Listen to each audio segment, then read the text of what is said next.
नमस्कार, मैं हूं आपके साथ सोनिया। बुलेटिन की शुरुआत करेंगे। राजस्व मंत्री टंक राम वर्मा ने समीक्षा बैठक में सुशासन, पारदर्शिता और समयबद्ध कार्यों पर जोर दिया। हालांकि राजस्व प्रकरणों के त्वरित निपटारे और वसूली में तेजी लाने के निर्देश दिए गए। डिजिटल सुधार, एग्रोस्टेक और नक्शा प्रोजेक्ट को 3 महीने में पूरा करने के निर्देश दिए। लापरवाही पर सख्त कार्रवाई और योजनाओं की प्रगति तेज करने पर मंत्री ने कड़ा रुख अपनाया। लंबित मामलों के निपटारे पर जोर, डिजिटल सुधार में तेजी के निर्देश, लापरवाही पर होगी कार्रवाई।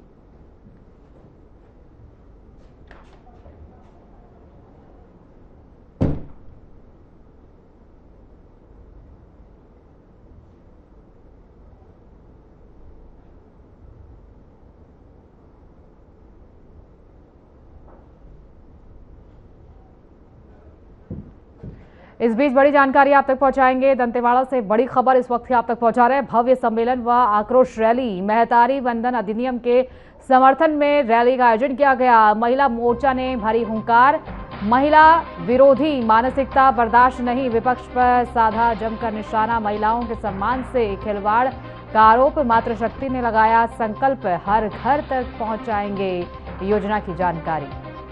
तो ये बड़ी जानकारी आप तक पहुंचा रहे हैं। महिला मोर्चा ने हुंकार भरी, महिला विरोधी मानसिकता बर्दाश्त नहीं, महिलाओं ने कहा। तो ये तस्वीर आपको दिखा रहे हैं जहां आज एक भव्य रैली का आयोजन किया गया, जिसमें तमाम महिलाओं ने पहुंचकर अपनी बात रखी। उन्होंने कहा कि योजनाओं से महिलाओं को लाभ होगा और इसकी जानकारी सभी महिलाओं तक पहुंचाई जाएगी। इसी को लेकर आज भव्य रैली का आयोजन किया गया, जिसमें तमाम महिलाओं ने अपनी हुंकार भरी और कई बड़े नेता भी और गणमान्य लोग इसमें मौजूद रहे और खासकर महिलाएं बड़ी संख्या में इसमें पहुंची।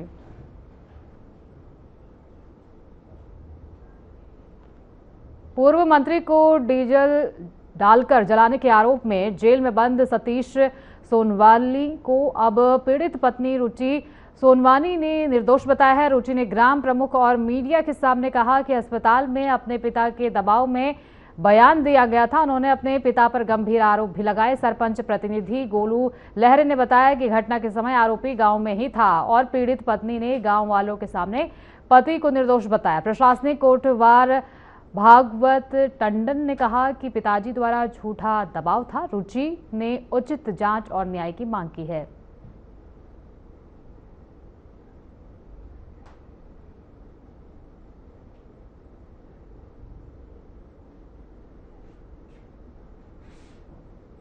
मैं खाना बनाता हूँ, नान का नूनी से डीजल सकला के तो धर ले रही थी बुराला। वो दिन आपके पति कहाँ रहे? तीमरा काटे चल रही थी। कै बजे चल रही है? लगभग 4 बजे की। भिनसरहा। हाँ। तो फिर जब आपकी घटना हुई तो सबसे पहले कौन पहुंचे? आपको याद है क्या? चीरा तरह ना देख जन हागी भूतो रही थी। उसका समय आपके पति नहीं आ रही? नहीं रही थी। तो आपके पति ला जब आरोपी बना के भेजे गए हैं तो का कहना चाहते जब आपके पति नहीं रही? वो है कि नहीं रही थी तो आरोपी कैसे रही? तभी तो जेल में है आपके पति है। हाँ, तो झूठा बयान देख फंसा रही थी। काखर दबाव में आप झूठा बयान दे रहे हो? पिताजी। क्या नाम है आपके पिताजी के? तो कहाँ रही थे? अमली। का की आपसे झूठा बयान दिवा रही है? ओह लड़का तक के नहीं छोड़ा, सब लफा सहा तोला का पान कर दी तब लफा सहा नहीं छोड़ा। और पैसा करत रही इसका आपके पिताजी ही घर से मांग नहीं करी। फंसा हो के कहत रहे। एक मोर पिताजी के दबाव में बयान बदले हो, मैं सही हूँ, मोर पति है नहीं जलाए उस मौका में नहीं रही से हैं। मोर लड़का बच्चा मन के नाम से पेट्रोल ऊपर में रही से हैं, सीढ़ियाँ गिर गए, वही में आग जलाते रहे हैं और मोर ऊपर आग लग गया जबरदस्त। तो आपके दबाव का हाथ लड़की है। हाँ, अब पति नहीं रही इस मौका में कहा थे। हाँ, क्या नाम है? नाम ना भाई गाँव है आपके क्या नाम है? भागवत राज। वो बता थे कि ससुर मतलब लड़का के ससुर कहा थे केला जला के मारे हैं, लेकिन ये सब बात गलत ही करके बताते। महिला है महिला खुद से जले है। और जो घटना हो रही उतना समय ओकर पति है कोई दूसर के गांव वाले के खेत में तिवरा काटे लगे और जबरदस्ती वो लड़का ला फंसाए ओकर ससुर है बोला जबरदस्ती महिला ला दबाव डाल के गलत बयान देवाए है और वो पैसा ईठे के चक्कर में दूसर बयान देवाए लड़की ला तो लड़का अंदर है। चाहता हूँ जिन दोषी है ओकर ऊपर कड़ी से कड़ी कार्यवाही होए। फिर से बोला जो ओखर पति अंदर है ओला बेगुनाह बता थे ओखर पत्नी है ओखर ऊपर थोड़ा जांच करके ओला दोषी नहीं है ओला बेइज्जत बरी करे यही शासन से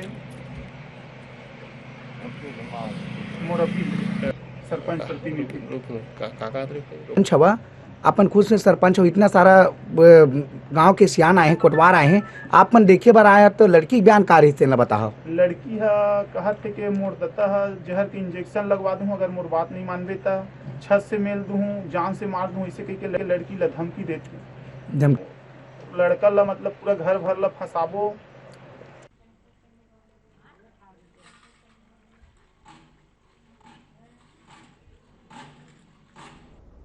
रायपुर में सूखे नशे के खिलाफ छेड़ी गई मुहिम ने सिटी कोतवाली पुलिस ने इलाके के शातिर और आदतन बदमाश अब्दुल जाफर उर्फ पिंकू के खिलाफ पुलिस ने कार्रवाई की है। डीसीपी सेंट्रल जोन के निर्देशन में पुलिस ने अब्दुल जाफर के खिलाफ पीआईटी एनडीपीएस एक्ट के तहत डिटेंशन ऑर्डर जारी करवाया है। रायपुर संभाग के आयुक्त महादेव कावरे के न्यायालय से जारी इस आदेश के बाद आरोपी को अब 3 महीने के लिए केंद्रीय जेल रायपुर में नजरबंद रखा जाएगा। पुलिस का कहना है कि आरोपी के खिलाफ पहले भी कई केस दर्ज थे और अब वो लगातार शहर में नशे का जाल फैलाता जा रहा था। कोतवाली पुलिस द्वारा तैयार किए गए ठोस प्रस्ताव और सबूतों के आधार पर प्रशासन ने ये सख्त कदम उठाया है।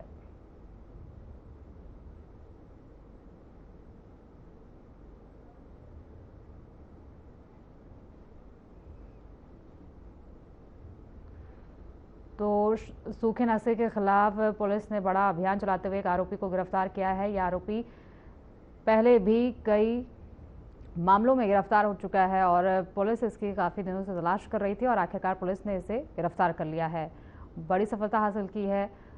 सूखे नशे का कारोबार ये करता था और मादक पदार्थों की तस्करी करता था, जिसको लेकर पुलिस ने इसे कई धाराओं में इसके तहत मामला दर्ज कर इसे न्यायालय में पेश कर जेल भेज दिया गया है, जहां रायपुर की जेल में इसे नजरबंद रखा जाएगा।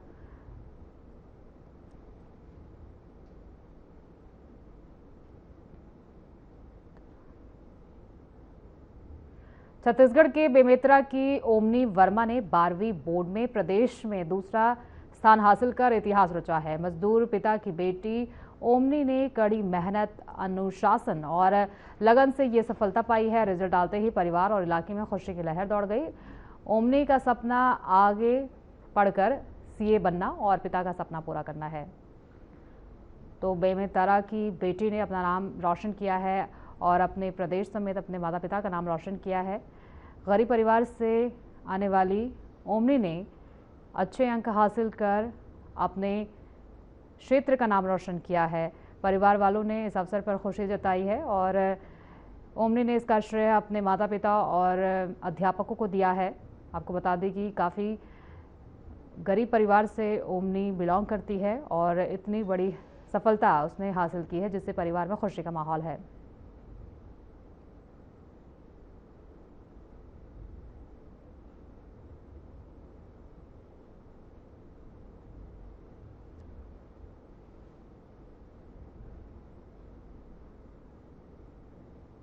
छत्तीसगढ़ में इस बच्चे ने बेमेतरा जिले का मान बढ़ाया है, हमारे स्कूल का मान बढ़ाया है और साथ ही इनके शिक्षकों ने भी भारी मेहनत करी है इन बच्चे के पीछे और बच्ची भी स्वयं बहुत मेहनती बच्ची थी। बहुत अच्छा लगा है। मेरे मम्मी पापा और टीचर्स ने भी बहुत सपोर्ट किया मुझे यहाँ तक आने के लिए।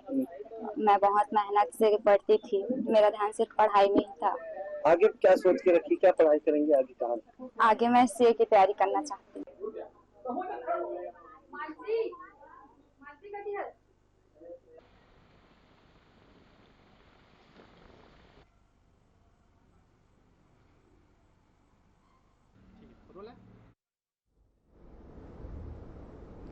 छत्तीसगढ़ माध्यमिक शिक्षा मंडल द्वारा घोषित 12वीं परीक्षा परिणाम में पलारी के छात्र जिज्ञासु ने प्रवीणीय सूची में पहला स्थान हासिल किया है। इस उपलब्धि पर बलौदाबाजार के विधायक और उच्च शिक्षा मंत्री टंकराम वर्मा ने उन्हें बधाई दी है। उन्होंने छात्र की मेहनत और समर्पण की सराहना करते हुए उज्जवल भविष्य की कामना की है। जय श्री राम, बहुत बहुत बधाई। आपने छत्तीसगढ़ को गौरवान्वित किया और पूरे अंचल को गौरवान्वित किया, बलौदाबाजार जिले को गौरवान्वित किया। बहुत बहुत बधाई। छत्तीसगढ़ में टॉपर बने और आपका भविष्य उज्जवल हो, मंगलमयी हो। आप आगे चल करके छत्तीसगढ़ का नाम रोशन करें पूरे देश में, पूरे विश्व में, है ना। ये मेरी शुभकामना है, मंगल कामना है। फिर बलौदाबाजार आते हैं तो फिर मुलाकात करेंगे, ठीक है। फिर से बधाई, बहुत बहुत।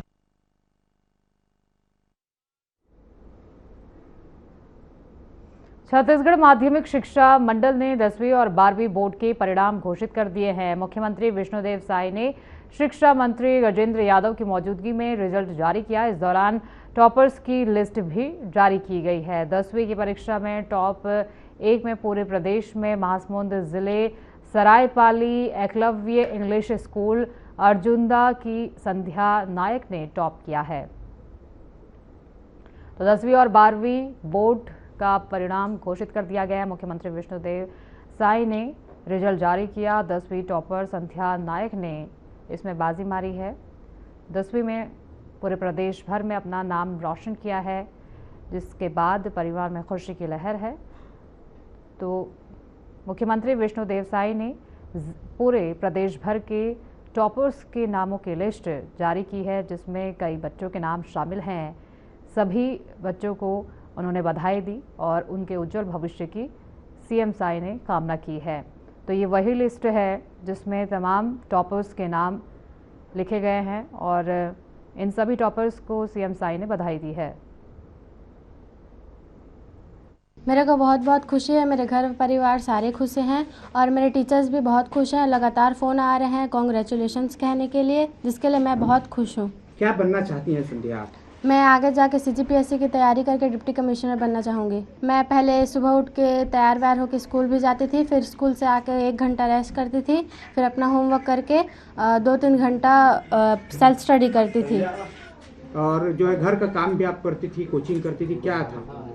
कोचिंग नहीं करती थी, लेकिन घर का काम थोड़ा मोड़ा, मम्मी को थोड़ा प्रॉब्लम है तो उसको हेल्प भी करती थी, अपना पढ़ाई लिखाई सब करती थी। आपके मम्मी पापा घर वाले क्या करते हैं? आपका बिजनेस क्या है? मेरे मम्मी हाउसवाइफ है, मेरे पापा फार्मिंग करते हैं, मेरे दादा भी फार्मिंग करते हैं और मेरे भैया पढ़ाई करते हैं।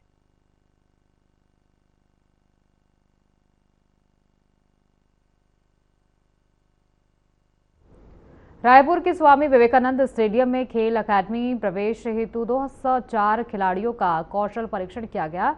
तीरंदाजी, फुटबॉल और वेट लिफ्टिंग खिलाड़ियों की मोटर एबिलिटी और प्रदर्शन का आकलन हुआ। 30 अप्रैल को हॉकी और एथलेटिक्स के लिए पंजीयन, दस्तावेज स्थापन और मेडिकल टेस्ट होंगे। 1 मई को चयनित खिलाड़ियों का अंतिम कौशल परीक्षण किया जाएगा। साथ ही सुविधाएं भी उपलब्ध कराई जा रही हैं।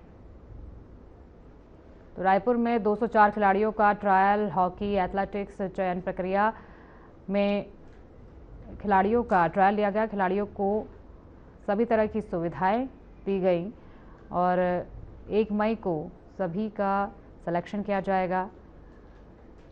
तो उन सभी खिलाड़ियों का फिजिकल टेस्ट लिया जा रहा है और उससे पहले एक ट्रायल भी लिया गया। ये तस्वीरें आपको दिखा रहे हैं जहां तमाम खिलाड़ी पहुंचे। एथलेटिक्स, फुटबॉलर और अन्य क्षेत्रों के जो खिलाड़ी थे वो भी यहां पर पहुंचे और अपनी प्रतिभा का प्रदर्शन करते हुए नजर आए।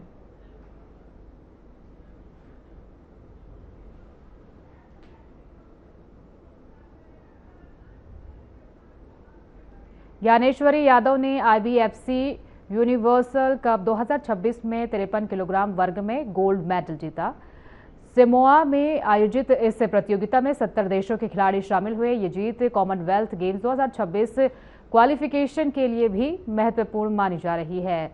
ज्ञानेश्वरी पहले भी अंतर्राष्ट्रीय स्तर पर मेडल जीत चुकी हैं और छत्तीसगढ़ पुलिस में कार्यरत हैं।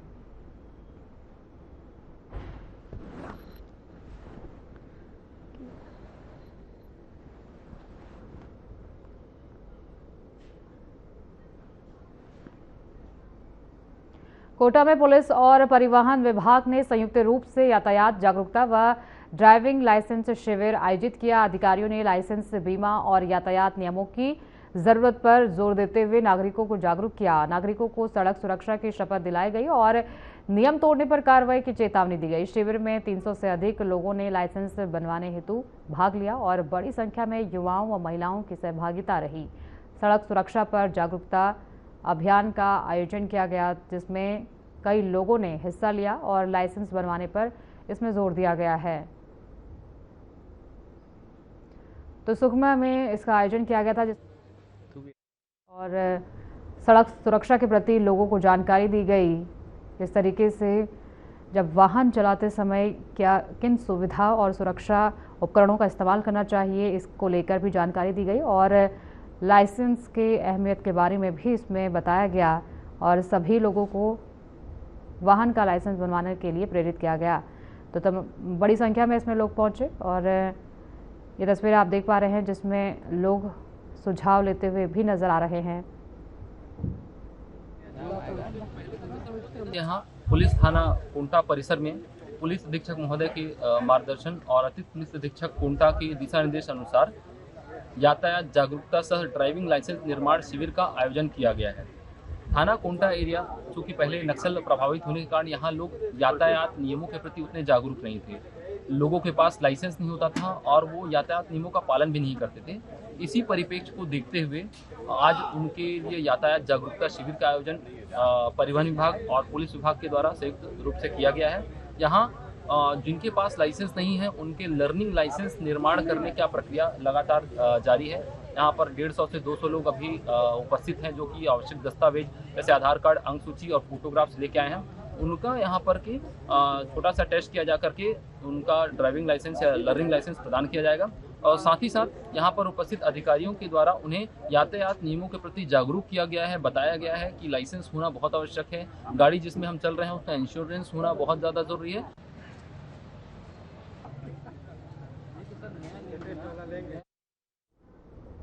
छत्तीसगढ़ के सीएम विष्णुदेव साय के आज का कार्यक्रम जारी हो गया है।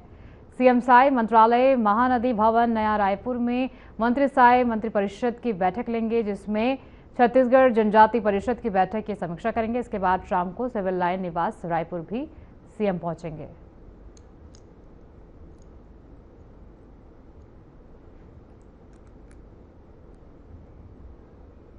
छत्तीसगढ़ के डिप्टी सीएम अरुण साव अमरनाथ यात्रा के बेस कैंप बालटाल कैंप पहुंचे। इस दौरान deputy CM Arun Sao Jammu Kashmir police के जवानों से अमरनाथ यात्रा के बारे में जानकारी लेते हुए नजर आए।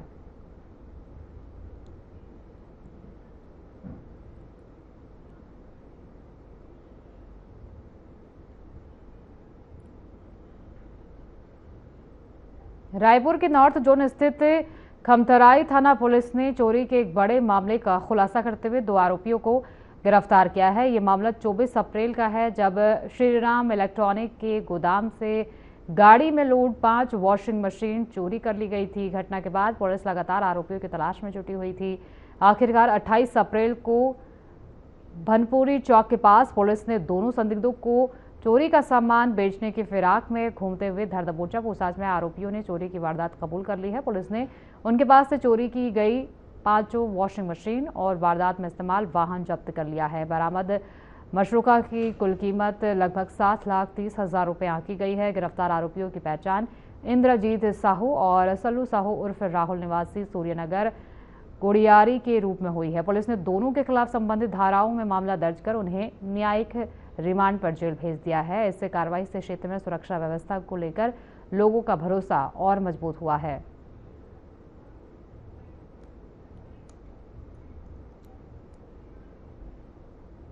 बुलेटिन में फिलहाल के लिए इतना ही। आगे की तमाम खबरों के लिए बने रहिए हमारे साथ।